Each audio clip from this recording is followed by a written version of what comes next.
नमस्कार, कृषि न्यूज में आप सभी का स्वागत है। Powered by steel India. मैं हूं आपके साथ अश्विनी वानखड़े। आइए रुक करते हैं इस वक्त के टॉप हेडलाइंस की ओर। उर्वरकों के डायवर्जन पर कालाबाजारी रोकने पर उर्वरक विभाग ने उठाए चौतरफा कदम। विदेशों में आमों की डिमांड से बढ़ेगी किसानों की आय, होगा 700 टन निर्यात। आसमान पर पहुंचने वाले हैं अदरक के दाम, कीमत में हुई बढ़ोतरी। धान की खेती से कई गुना ज्यादा मुनाफा देगी अनानास की फसल। मई के अंत में शुरू करेंगे रोपाई। नई तकनीक से करें लाल पीली शिमला मिर्च की खेती, मिलेगी बम्पर पैदावार। राजस्थान के बाद अब महाराष्ट्र में लंपे वायरस की दस्तक, 3 मवेशियों की हुई मौत। अब खबरें विस्तार से। केंद्रीय रसायन और उर्वरक मंत्री डॉक्टर मनसुख मांडविया के निर्देशों के तहत उर्वरक विभाग भारत सरकार द्वारा किसानों को गुणवत्तापूर्ण उर्वरकों की उपलब्धता सुनिश्चित कराने के लिए और किसी भी प्रकार के भ्रष्टाचार के रोकथाम के लिए चौतरफा कदम उठाए हैं। इन उपायों के बदौलत देश में उर्वरकों की डायवर्जन और कालाबाजारी को रोका जा सकता है।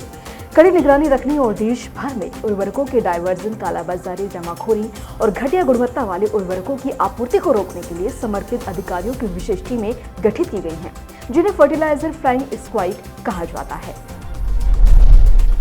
भारत सर्वाधिक आम उत्पादक वाले राज्यों में शामिल है। यहाँ के आमों की विदेशों में काफी ज्यादा मांग है और डिमांड को देखते हुए बारामती कृषि उपज मंडी समिति रेनबो इंटरनेशनल एक्सपोर्ट ने आम का निर्यात शुरू कर दिया है और इस मंडी द्वारा ऑस्ट्रेलिया, अमेरिका और इंग्लैंड में हवाई जहाज के जरिए 120 टन आम भेजे जा चुके हैं। बेमौसम बारिश के चलते इस साल आम की फसल को काफी नुकसान हुआ है। हालांकि बारामती कृषि उपज मंडी ने 700 टन आम के निर्यात का लक्ष्य रखा है और आम के निर्यात के लिए 230 ग्राम वजन वाले हापुस, 230 ग्राम केसर और 250 ग्राम वजन के बादाम का चयन किया जा रहा है। समिति द्वारा निर्यात 25 जून तक जारी रखने का फैसला किया गया है।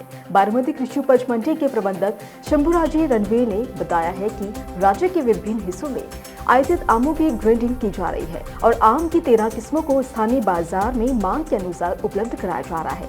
उम्मीद है कि इस बार आम उत्पादक ज्यादा मुनाफा कमा पाएंगे। भारतीय किचन में आपको और कुछ मिले ना मिले, अदरक जरूर मिल जाएगा।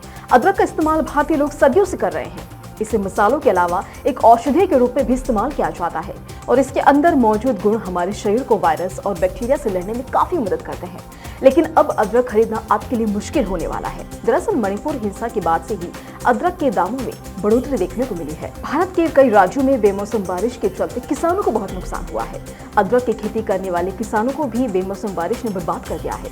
हालांकि इसकी वजह से अदरक के दामों में तेजी से उछाल आया है, जिसकी वजह से किसान अपने नुकसान की भरपाई भी कर रहे हैं। और बंगाल समेत पूरे उत्तर भारत में अदरक दक्षिण से आता है, लेकिन कर्नाटक चुनाव और मणिपुर हिंसा की वजह से ढुलाई के वाहन नहीं मिल रहे हैं। इसकी वजह से किसान अपने अदरक को राज्य से बाहर नहीं भेज पा रहे हैं और ये वजह है कि बंगाल सहित उत्तर भारत में भी अदरक के दाम तेजी से बढ़ रहे हैं।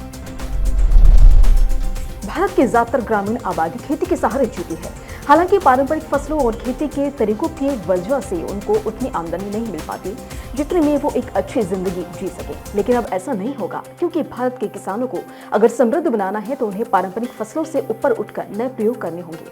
खासतौर से उन फसलों पर फोकस करना होगा जिनकी डिमांड ज्यादा है और जो आसानी से उगाई जा सके। आज हम आपको एक ऐसी फसल के बारे में बताने जा रहे हैं जिसकी खेती करके आप लाखों रुपए बड़े आराम से कमा सकते हैं, और ये खेती है पाइनएप्पल की। दरअसल पाइनएप्पल की खेती गर्मी में होती है। मई से लेकर जुलाई तक का समय इसके रोपाई के लिए सबसे बेस्ट होता है। ये फल कैक्टस की एक प्रजाति है जो बड़े चाव से खाया जाता है। और आज के समय में अगर भारत की बात करें तो देश में लगभग 92,000 हेक्टेयर में अनानास की खेती की जा रही है, जबकि टन में देखें तो 14.96 टन अनानास की उपज देश में हर साल होती है। अनानास की फसल को बुवाई से पकने में लगभग 18 से 20 महीने लगते हैं, लेकिन इससे इतना ज्यादा मुनाफा मिल जाता है कि आपको लागत और समय के बारे में सोचना नहीं पड़ता। केरल जैसे राज्य में तो किसान इस फसल की खेती पूरे साल करते हैं। वहीं अगर उत्तर भारत की बात करें तो यहाँ के लिए ये फसल सबसे अच्छी है। दरअसल अनानास की फसल को अन्य फसलों के मुकाबले कम पानी की जरूरत होती है। शिमला मिर्च की सब्जी काफी टेस्टी बनती है। इसकी खेती पूरे देश में होती है। शिमला मिर्च में विटामिन के, सी, ए, कैरोटीनॉइड्स और फाइबर भरपूर मात्रा में पाया जाता है। इसका सेवन करने से शरीर हेल्दी और तंदुरुस्त रहता है। हरी शिमला मिर्च एंटीऑक्सीडेंट का अच्छा माध्यम है, लेकिन लोगों को मालूम होना चाहिए कि शिमला मिर्च सिर्फ हरी ही नहीं होती, ये लाल, बैंगनी, नारंगी और पीले रंग की भी होती है। सभी में प्रचुर मात्रा में पोषक तत्व और विटामिन पाए जाते हैं। शिमला मिर्च की डिमांड मार्केट में हमेशा रहती है। शादी और अन्य फंक्शन में इससे कई तरह की डिशेस बनाई जाती हैं। यदि किसान शिमला मिर्च की खेती करते हैं तो उन्हें अच्छी कमाई होगी। मध्य प्रदेश, पंजाब, कर्नाटक, उत्तर प्रदेश और झारखंड में किसान काफी संख्या में शिमला मिर्च की खेती करते हैं। मार्केट में शिमला मिर्च का औसत रेट 50 रुपए किलो होता है। ऐसे में अगर किसान शिमला मिर्च की खेती करते हैं तो उन्हें भारी मुनाफा हासिल होगा। राजस्थान के बाद अब महाराष्ट्र में लंपी वायरस ने दस्तक दे दी है। इससे मवेशी पालकों के बीच हड़कंप मच गया है। वहीं राज्य सरकार मामले की गंभीरता को देखते हुए सतर्क हो गई है। बीमार पशुओं के इलाज के लिए पशु चिकित्सकों की टीम खड़ी की गई है। चिकित्सक कमजोर और बीमार गाय भैंसों की लगातार अपडेट ले रहे हैं। कहा जा रहा है कि लंपी वायरस की चपेट में आने से कई मवेशियों की मौत हो चुकी है। जानकारी के मुताबिक महाराष्ट्र के गोंदिया जिले में मवेशियों में लंपी वायरस के लक्षण पाए गए हैं। जिले में लंपी वायरस से 3 मवेशियों की मौत हो चुकी है। इससे किसान काफी परेशान हैं। किसानों का कहना है कि जिले में सभी मवेशियों को लंपी वायरस का टीका भी लगाया गया है। इसके बावजूद फिर से संक्रमण फैलने लगा है। इससे किसानों और पशुपालकों के बीच भय का माहौल बना हुआ है। किसानों का कहना है कि अगर समय रहते संक्रमण के फैलाव को रोका नहीं गया तो स्थिति बद से बदतर हो जाएगी। इसी तरह की खबरों के लिए बने रहिए हमारे साथ। ब्यूरो रिपोर्ट, कृषि जागरण।